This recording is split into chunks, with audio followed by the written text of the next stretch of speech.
मरकुस की इंजील उसका 8वां अध्याय और उसकी 31वीं आयत। Mark chapter 8 and verse 31। मरकुस की इंजील, मरकुस सच्ची सुसमाचार 8वां अध्याय और 31वीं आयत। और वह उन्हें सिखाने लगा कि मनुष्य के पुत्र के लिए अवश्य है कि वो बहुत दुख उठाए। अभी तक यीशु मसीह स्वर्ग के राज्य की बातें करते थे। अभी तक यीशु मसीह चमत्कारों की और आश्चर्य कर्मों की बात करते थे। 2 रोटी और 5 मछली से 5000 की से ज्यादा की भीड़ को खिलाया जा रहा है। ये चेले ही खिला रहे थे। ये चेले विटनेस थे, गवाह थे उस मौजजे के। अपने चेलों के साथ 4 दिन के मरे हुए लाजर की कब्र पर जाते हैं और लाजर को आवाज दे करके बाहर निकालते हैं।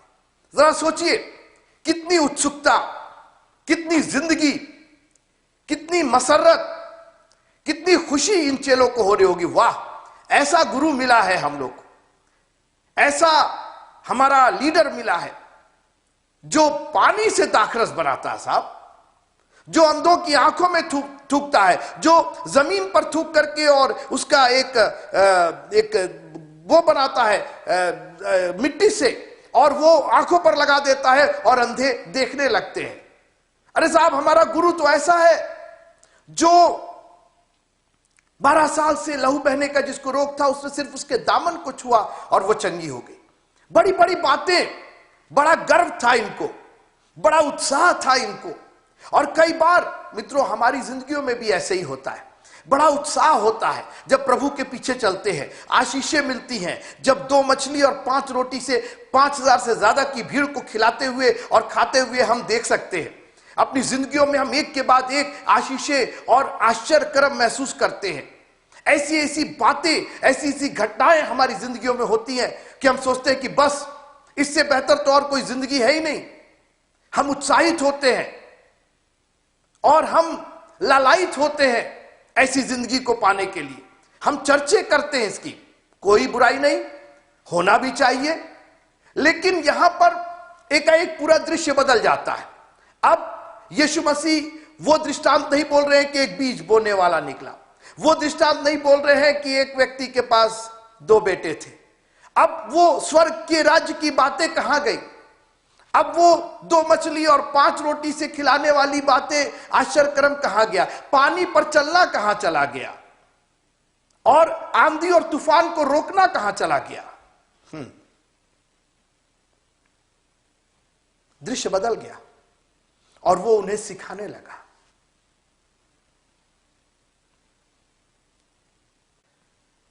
अब पूरा सिखाना, पूरा यीशु मसीह का बताना कहीं और ले जा रहा है। कुछ और बातें हो रही है। क्या बातें? तो दुख की बातें हो रही। कम ऑन प्रभु जी, क्या बोल रहे हैं? आप लीडर हैं, आप हमारे गुरु हैं, आप हमारे प्रभु हैं। आप पढ़िए ना, उसके ठीक पहले 8वें अध्याय में 31 पद के ठीक पहले, यीशु और उसके चेले, 27वीं आयत। यीशु और उसके चेले कैसरिया फिलिप्पी के गांव में चले गए और मार्ग में उसने अपने चेलों से पूछा कि लोग मुझे क्या कहते हैं? और उन्होंने उत्तर दिया कि यूहन्ना बपतिस्मा देने वाला, पर कोई एलिया और कोई भविष्यवक्ताओं में से एक भी कहते हैं। उसने उनसे पूछा, परंतु तुम मुझे क्या कहते हो? What is your expectation? तुम्हारी क्या चाहत है? तुम क्या सोचते हो मेरे बारे में? और आज प्रभु भी सोच रहे हैं कि तुम लोग, प्रभु भी आज कह रहे हैं हमसे कि तुम लोग क्या सोच रहे हो मेरे बारे में? उसने उनसे पूछा, परंतु तुम मुझे क्या कहते हो? पतरस ने उसको उत्तर दिया, तू मसीह है। तब उसने उन्हें चिताकर कहा कि मेरे विषय में ये किसी से ना कहना। पतरस उसे मसीह मान रहा और था भी वो मसीह, लेकिन एकाएक यीशु मसीह के सिखाने का पूरा अंदाज बदल गया। मनुष्य के पुत्र के लिए अवश्य है कि वो बहुत दुख उठाए। मित्रों, मसीही जीवन एक बड़ा बैलेंस जीवन है, बहुत ही एक सधा हुआ जीवन है। यहां ना सिर्फ संडे होता है, यहां मंडे भी होता है। यहां ना सिर्फ फ्राइडे होता है, यहां सैटरडे भी होता है। और यहां ना सिर्फ क्रिसमस होता है, यहां गुड फ्राइडे और पाम संडे भी होता है। एक ऐसा जीवन जो खुशियों से और दुख से बैलेंस है, जो हमें जिंदगी के मार्ग में ले चलने की ताकत रखता है, क्षमता रखता है। हम सिर्फ कहीं हवाई रहने वाले लोगों में से नहीं है, हम जमीन पर रहने वाले लोगों में से। क्योंकि बाइबल कहती है कि तुम संसार में हो, संसार के नहीं हो, लेकिन में तो हो। यह मत भूलिएगा कि हम संसारी में नहीं है। कई लोग सोचते हैं हमसे तो कोई मतलब नहीं और मैं तो बिल्कुल अलग और बिल्कुल ये वो। मित्रों, हम संसार में तो ही हैं। और यीशु मसीह ने उनको टीचिंग देनी शुरू की। अपने दुख के बारे में यीशु मसीह टीच कर रहे हैं उनको। और उन्होंने कहा कि मनुष्य का पुत्र दुख उठाएगा और पुरनिये और महायाजक और शास्त्री उसे तुच्छ समझकर मार डालेंगे। अब देखिए यीशु मसीह कैसी खुलासा कर रहे हैं कि मैं तुम्हारा लीडर हूं, मैं तुम्हारा गुरु हूं, मैं तुम्हारा अगुआ हूं। I want to prepare you. मैं चाहता हूं कि अगर मैं गुरु हूं और तुम मेरे चेले हो, तो मैं जिस हालात से गुजरने वाला हूं उसके बारे में तुम जानकारी रखो, ताकि जब तुम पर वो हालात आए तो तुम उसके लिए तैयार रहो। और इसीलिए यीशु मसीह उपदेश नहीं कर रहे हैं। It is not a preaching, it is a teaching. The suffering of Jesus Christ, Yeshu Masih का दुख उठाना एक प्रीचिंग नहीं है, एक प्रचार ही नहीं है। प्रचार तो क्रूस का है, प्रचार तो उसके खुली कब्र का है, लेकिन सिखाना और जानना उसके दुख का है। दुख एक ऐसी चीज है जिसके लिए आपको अगर आप प्रिपेयर रहे तो आप ज्यादा अच्छे तरीके से उसका सामना कर सकते हैं। और यीशु मसीह ने हमें प्रिपेयर किया है, हमें तैयार किया है। और शास्त्री और पुरनियों और याजक महायाजक तुच्छ समझकर मार डाले। यीशु मसीह इन धार्मिक नेताओं की बात कर रहे थे। ये धर्म के जो ठेकेदार, जिन्होंने रीत रिवाज को ही परमेश्वर का सब कुछ समझ लिया था, जिन्होंने परमेश्वर के इस बलिदान को तुच्छ जाना था और उनके लिए रीत रिवाज, 40 दिन का रोजा और मुंह लटका करके घूमना, मित्रों ये दुख नहीं है, ये बलिदान नहीं है।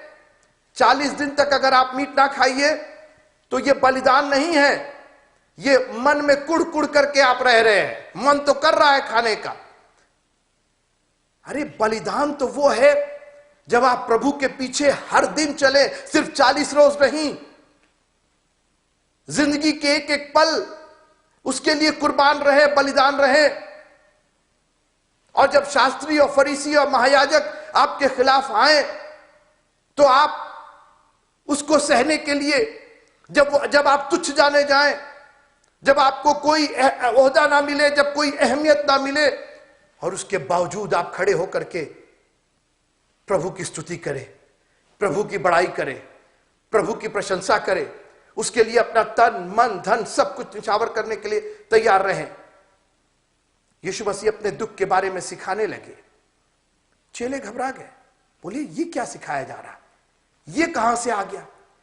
हमारा गुरु मारा जाएगा, हमारे गुरु को लोग तुच्छ समझेंगे। कहां ये गुरु उनको लज्जित करता था अपनी बातों से, कहां ये गुरु अपने कलाम से उनको निरुत्तर करता था, कहां ये गुरु एक राजा के रूप में, हम सोच रहे थे एक राजा के रूप में ये आएगा। ये तो दुख उठाने की बात करता है। और मित्रों, मसीही जीवन एक दुख उठाने वाला जीवन भी है। एक ऐसा जीवन है जहां बलिदान चाहिए होता है। और अगर मौका मिलेगा तो हम इब्राहिम के बलिदान के बारे में बात करेंगे। इब्राहिम ने जो इसहाक का बलिदान दिया था उस पर कभी चर्चा करेंगे कि किस तरीके से इब्राहिम ने जो इसहाक का बलिदान किया वो और यीशु मसीह का बलिदान किस तरीके से एक साथ मिलते हैं। लेकिन आज हम ये चर्चा करना चाहते हैं कि जो चेलों की अपेक्षाएं थी यीशु मसीह से, वो टूटती हुई नजर आ रही है। और एकाएक जैसी ये अपेक्षा टूटी, क्योंकि हम हमेशा शारीरिक रूप से सोचते हैं, दुख उठाने का मतलब हम हमेशा शारीरिक रूप से सोचते हैं, लेकिन हमें यह नहीं समझ में आता है कि हम शरीर से बढ़ करके आत्मा में है। मित्रों, शरीर तो कभी ना दुख उठाएगा ही और दुख होएगा ही, लेकिन शरीर से ज्यादा आत्मा की तैयारी होनी चाहिए। अगर आत्मा तैयार है तो शरीर के दुख को कोई फर्क नहीं पड़ता है, लेकिन हमने शरीर को आत्मा पर इतना भारी होने दिया है। हमारे जीवन में शरीर का इतना महत्व है कि हम शरीर की जो आशीषें हैं उसी को परमेश्वर की आशीष से जोड़ लेते हैं। फिर से सुनिएगा, हम लोग शारीरिक आशीषों को परमेश्वर की आशीषों से जोड़ लेते हैं, जबकि वास्तव में आत्मा की आशीष ही वास्तविक परमेश्वर की आशीष है, क्योंकि परमेश्वर आत्मा है और वो चाहता है कि उसके वर्शिप करने वाले, भजन करने वाले आत्मा और सच्चाई से भजन करें। ठीक है, इस शरीर का इस्तेमाल होगा, लेकिन ये शरीर आत्मा पर भारी नहीं होगा। शरीर शरीर है, ये मिट्टी से बना हुआ है, ये धूल से बना हुआ है, और एक दिन धूल में ये मर मिट जाएगा, मगर आत्मा जिसका न्याय होगा हमारे प्रभु के पास लौटेगी। और इसलिए यीशु मसीह जो चर्चा कर रहे थे वो इस शारीरिक दुख की चर्चा कर रहे थे, क्योंकि इस दुख के बाद उन्होंने एक ऐसी लाइन कही जिस पर उनका ध्यान नहीं गया। मैं वही कहना चाह रहा हूं कि शरीर को उन्होंने भारी होने दिया। सुनिएगा, उसी 31 आयत में उन्होंने कहा कि और पुरनियों और महायाजक और शास्त्री उसे तुच्छ समझकर मार डाले, और वह 3 दिन के बाद जी उठे। देखिए, इसको उन्होंने नकार दिया, इस पर कोई कमेंट नहीं, इस पर कोई तवज्जो नहीं। वो जी उठेगा, दैट्स व्हाट वी वांट। अरे होने दो दुख, होने दो परेशानी, लोग समझा करें हमें तुच्छ, लेकिन मैं जीऊंगा। 3 दिन के बाद मनुष्य का पुत्र जी उठेगा, इस पर कोई जान नहीं, क्योंकि यह आत्मा की बात थी ना। उनको यह चीज नहीं समझ में आ रही थी, उनको यीशु मसीह का दुख समझ में आ रहा था, अपना रेप्यूटेशन समझ में आ रहा था कि अरे जब हमारे गुरु को ही तुच्छ समझेंगे तो हम लोग फिर क्या होंगे, फिर हमें कौन पूछेगा, फिर तो हमारी सारी रही सही इज्जत। अभी सुनिए, अभी मछुआरे थे, अभी महसूल लेने वाले थे, अभी किसी काम लायक नहीं थे तो बहुत इज्जत थी, तब बहुत बड़ी रेपुटेशन थी, कोई पूछता नहीं था। कफरनहूम जहां के ये थे, पतरस थे और इंद्रियास थे और बाकी जो चेले थे, वो एक किनारे एक गांव में गया, देखा ना यरूशलेम से कितनी दूर, और आज यीशु मसीह ने उनको कुछ लायक बना दिया, तो अब उनको अपने ओहदे की चिंता हो गई, अपने कुछ होने की चिंता हो गई, और प्रभु कह रहे हैं तुच्छ समझेंगे। हमें समझना है मित्रों कि यह दुख एक पर्पस के लिए है, यह मौत, यह मरना उस पुनरुत्थान के लिए है मित्रों। इस शरीर को छोड़ना उस जीवन को प्राप्त करने के लिए है। हम इस शरीर की अभिलाषाओं को पूरा करने के लिए इतने मगन रहते हैं कि हमारी आत्मा धीरे धीरे धीरे धीरे डिटोरिएट हो रही है, खत्म हो रही है, विलुप्त हो रही है, उसका अस्तित्व समाप्त हो रहा है। अब वो परमेश्वर के सामने न्याय के दिन खड़े होने के लायक नहीं है। आत्मा की चिंता करो मित्रों। शरीर का दुख तो आज है, कल खत्म हो जाएगा। शरीर का दुख तो जिस दिन से आदमी पैदा होता है उस दिन से शुरू हो जाता है, और अलग अलग तरीके के दुख होते हैं शारीरिक दुख, किसी का कम, किसी का ज्यादा, किसी का ज्यादा, किसी का कम, लेकिन सबके लिए अपना दुख बहुत बड़ा होता है मित्रों। हो सकता है कि आपके लिए बड़ा दुख मेरे लिए कुछ भी ना हो, और मेरे लिए मेरा छोटा ही दुख बहुत बड़ा हो, लेकिन सवाल इस शारीरिक दुख का नहीं है, सवाल उस आत्मा के पुनरुत्थान के लिए है। यीशु मसीह टीच कर रहे हैं, ना सिर्फ दुख टीच कर रहे हैं, लेकिन अपना पुनरुत्थान भी वहीं टीच कर रहे हैं, और बोला 3 दिन के बाद जी उठेगा। इसको क्यों नहीं तुम लोग सुन रहे हो? इस पर कोई कमेंट क्यों नहीं कर रहा है? इस पर कोई बातें क्यों नहीं कर रहा है? मौत मौत मौत की बातें कर रहे हो, तुम लोग डरे जा रहे हो। आप पूछेंगे डरे जा रहे हो? जी, अब आप सुनिए। इस पर उसने यह बात उनसे साफ साफ कह दी, कोई चीज सीक्रेट नहीं रखा, कोई चीज छिपा करके नहीं रखा। आजकल गुरु लोग जो होते हैं ना, उनकी आधी जिंदगी इतनी सीक्रेट होती है, पता ही नहीं चलती है। जब मर जाते, खप जाते हैं, तब पता चलता कह रहे गुरु के पास ये था, गुरु के पास था, गुरु ये करते थे, गुरु वो करते थे। आजकल के गुरु, लेकिन हमारा गुरु इसके पहले कि वो जाए, इसके पहले कि वो दुख उठाए, इसके पहले कि मारा जाए उसने सब बातें साफ साफ क्लियर कर दिया उनसे। ये भी बता दिया कि कौन कौन लोग उनको दुख देंगे। शराबी, पियक्कड़, दगाबाज, सड़क के लोग, पान की दुकान पर बैठने वाले लोग, नहीं नहीं नहीं नहीं, ये नहीं बोला। बोला शास्त्री, महायाजक, पुरनिये, इनके हाथ से दुख उठाएंगे। अरे क्या बोल रही, तो चर्च के लोग हैं जी। चर्ची के लोग तो सबसे ज्यादा प्रभु को दुख देते, अपनी सेल्फ राइटियसनेस में, अपने खुद के धर्मी होने में। बाहर के लोग तो फिर भी मान जाते हैं, ये तो चर्च के लोग, अपने ही लोग ने उसको धोखा दिया, अपने ही चेले ने उसको धोखा दिया। और पतरस उसको अलग ले आकर के, सुनिएगा, इस पर पतरस उससे अलग ले आकर झिड़कने लगा। बोला अरे क्या बोल रहे हैं आप, ये क्या बात कर रहे हैं, आपकी मिनिस्ट्री कैसे चलेगी? ये दुख की बात कर रहे हैं, आप अपने खत्म होने की बात कर रहे हैं, आप बात कर रहे हैं कि आप तुच्छ जाने जाएंगे। अरे इतनी बड़ी मिनिस्ट्री आपने एस्टैब्लिश की है, आप ही का कोई ठिकाना नहीं तो हम लोग का क्या ठिकाना होगा? क्या बोल रहे हैं आप? ऐसा करके, ये नेगेटिव बोल करके आप अपनी मिनिस्ट्री को, अपने ऑर्गेनाइजेशन को बिल्कुल चौपट कर रहे हैं। क्या बोल रहे हैं? और आप पुरनियों का नाम ले रहे हैं, आप महायाजकों का नाम ले रहे हैं, आपको मालूम है क्या कर रहे हैं आप? अरे आप कितना बड़ा बवाल बोल ले रहे हैं, मत मत बोल। पतरस उन्हें झिड़कने लगा। और कई बार हम प्रभु को समझाने लगते हैं, हम प्रभु के कलाम से एक कदम आगे निकल जाते हैं, हम प्रभु को सिखाने लगते कि प्रभु ये मत कहिए, वो मत कहिए। लेकिन सुनिएगा, परंतु उसने फिरकर अपने चेलों की ओर देखकर पतरस को झिड़क कर कहा, अपने चेलों की ओर देखा तो चेले भी पतरस में हाँ में मिला रहे थे। जी जी वो ठीक कह रहा, क्यों ऐसी बातें कर रहे हैं, दुख उठाने की और तुच्छ जाने की और मारे जाने की। देखिए, जी उठने की बातें कोई नहीं कर रहा, उस पर कोई कमेंट नहीं कर रहा है। अरे बाबा, जब मारे नहीं जाओगे तो जी कैसे उठोगे? पुनरुत्थान कहां से आएगा? आत्मा का न्याय कहां से होगा? ये भूल जाते हैं कि हमारा प्रभु कोई इस दुनिया का गुरु नहीं है, कोई इस दुनिया का ईश्वर नहीं है।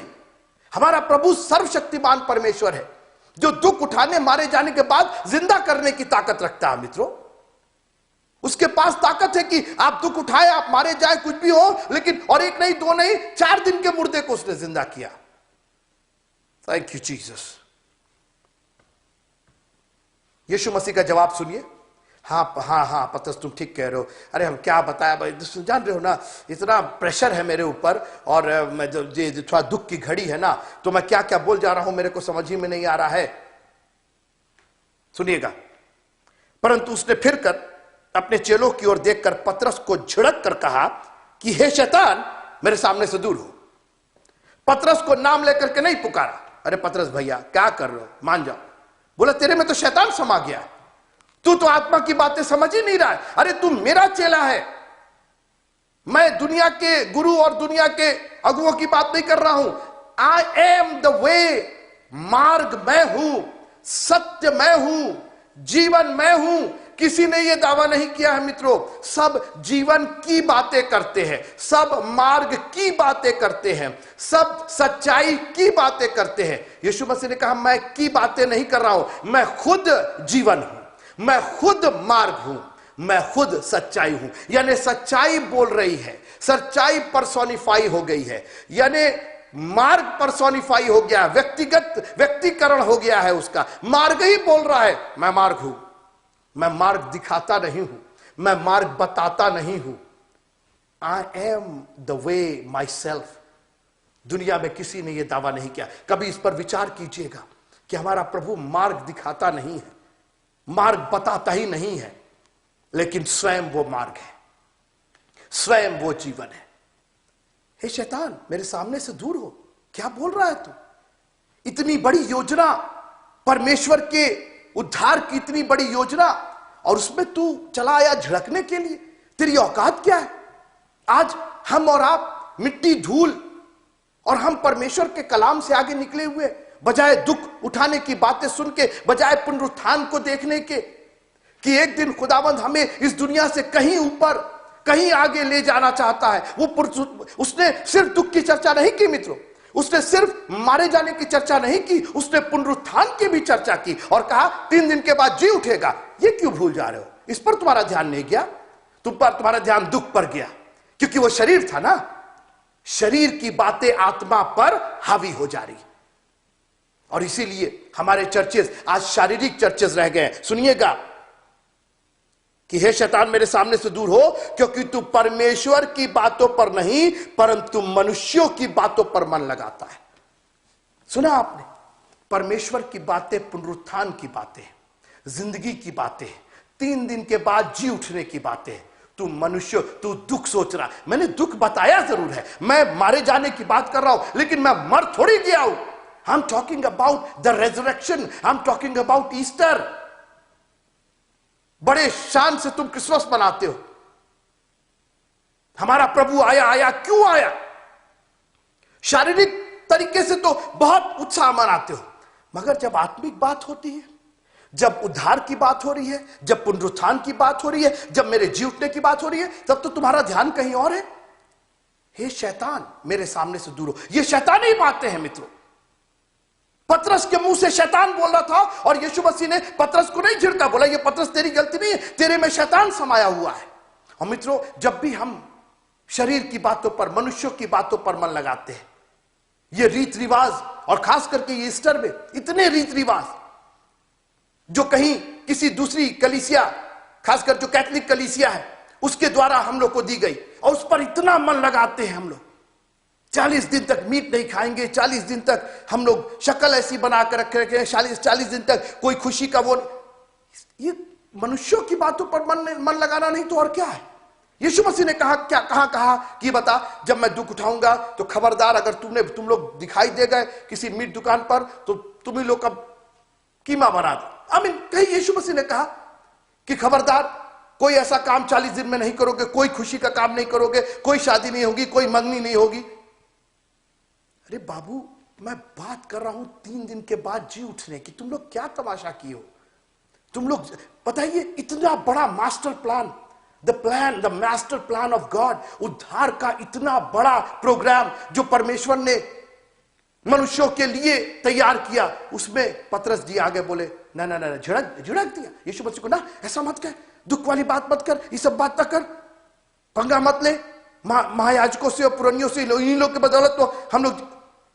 ये मनुष्यों की बातें, और अब तय आपको करना है कि आप मनुष्यों की बातों पर मन लगाएंगे कि परमेश्वर की बातों पर मन लगाएंगे। क्योंकि मनुष्य सारे जगत को, देखिए, मनुष्यों की बात पर मन लगाएंगे तो जगत तो मिल जाएगा। और यीशु मसीह ने आगे पढ़िएगा, यीशु मसीह ने कहा कि सारे जगत को प्राप्त करे, अपने प्राण की हानि उठाए तो उसे क्या लाभ होगा। और यीशु मसीह ने फिर डिस्क्राइब करना शुरू कर दिया, क्रूस उठाना है, मेरे पीछे चलना है। लेकिन मित्रों, क्रूस आपको उस जगह ले जा रही, बात सुनिए, क्रूस आपको उस जगह ले जा रही जहां से आपको पुनरुत्थान दिखाई देगा, जहां से आपको जीवन और अनंत जीवन दिखाई देगा। चॉइस आपकी है, आप यहीं पर छोड़ देंगे ही आओ, क्रूस उठाने के पहले क्रूस को देख करके हाथ पांव रख देंगे, सरेंडर कर देंगे, नहीं भैया हमको क्रूस नहीं उठाना है, हमको क्रूस नहीं चाहिए, हमको दुख नहीं चाहिए, क्योंकि शरीर को तकलीफ हो रही है ना, और शरीर पर हम ज्यादा मन लगा रहे हैं ना। आत्मा पर मन लगाने में हमारा कोई मतलब नहीं, शरीर आत्मा पर भारी पड़ रहा है। Thank you Jesus. मित्रों, परमेश्वर की बातों पर मन लगाना अबद की जिंदगी है, ताकि जो कोई उस पर विश्वास करे, किस पर विश्वास करे? उसके वचन पर, क्योंकि वचन ही देहधारी हुआ। जो इकलौता पुत्र आया ना, क्योंकि परमेश्वर ने इस जगह से ऐसा प्रेम किया कि उसने अपना इकलौता पुत्र दिया ताकि जो कोई इस पर विश्वास करे। तो वो इकलौता पुत्र कौन था? जो वचन था, जो परमेश्वर था। God himself became a man, ताकि जो कोई उस पर विश्वास करे, उसके वचन पर विश्वास करे, परमेश्वर की बातों पर मन लगाए, मनुष्यों की बातों पर मन लगाने के बजाय परमेश्वर की बातों पर मन लगाए, अनंत जीवन का हकदार वही होगा। चॉइस आपकी है। ये दुख भरा सप्ताह और ये दुख भरा महीना आप जैसा समझे, मैं ना इसका मतलब, परमेश्वर के वचन में तो कहीं ऐसा कुछ है नहीं कि 40 दिन तक और 5 दिन तक और 10 दिन तक, ऐसा तो कुछ है नहीं। अरे आप रोज दुआ कीजिए, रोज प्रार्थना कीजिए, क्यों 40 ही दिन? आप रोज रोजा रखिए, किसने मना किया? लेकिन बाइबल ऐसी कोई बात नहीं करती, ये बात जान लीजिएगा। आप रखिए, मैं उसका खिलाफत नहीं कर रहा, लेकिन उसको आप परमेश्वर का कलाम समझ करके और परमेश्वर का कलाम करके ना मानिए, क्योंकि वो ऐसा कहीं लिखा हुआ नहीं। परंतु उसने फिर कर अपने चेलों की ओर देखकर पतरस को झिड़क कर कहा कि हे शैतान, मेरे सामने से दूर हो, क्योंकि तू परमेश्वर की बातों पर नहीं परंतु मनुष्यों की बातों पर मन लगाता है। आज ये प्रश्न मैं आपके साथ छोड़ना चाहता हूं, किसकी बातों पर मन लगा रहे हैं आप? परमेश्वर की बातों पर या मनुष्यों की बातों पर? प्रभु आप सबको बड़ी आशीष दे। प्रार्थना में लगे रहिएगा और यीशु मसीह का दुख उठाया जाना हमारे लिए सिर्फ शारीरिक ना हो लेकिन आत्मिक माने रखे। हम आत्मा में तैयार होते जाए। शरीर दुख पाए, लिखा है कि वो तुम्हें न्यायालय में घसीटेंगे, तुम्हें मार डालेंगे, तुम्हारे पर झूठी झूठी नालिश करेंगे, आरोप लगाएंगे। ये सब सह लेना उस पुनरुत्थान के लिए। एक दिन आने वाला है मित्रों, there is a day coming जब इस दुख का हमें बहुत बड़ा प्रतिफल मिलेगा। उससे वंचित मत होइएगा और मनुष्यों की बातों पर नहीं लेकिन परमेश्वर की बातों पर मन लगा करके अपने जीवन को सार्थक बनाइएगा। प्रभु आप सबको बहुत बहुत बहुत बहुत आशीष दे। Praise the lord. God bless you all.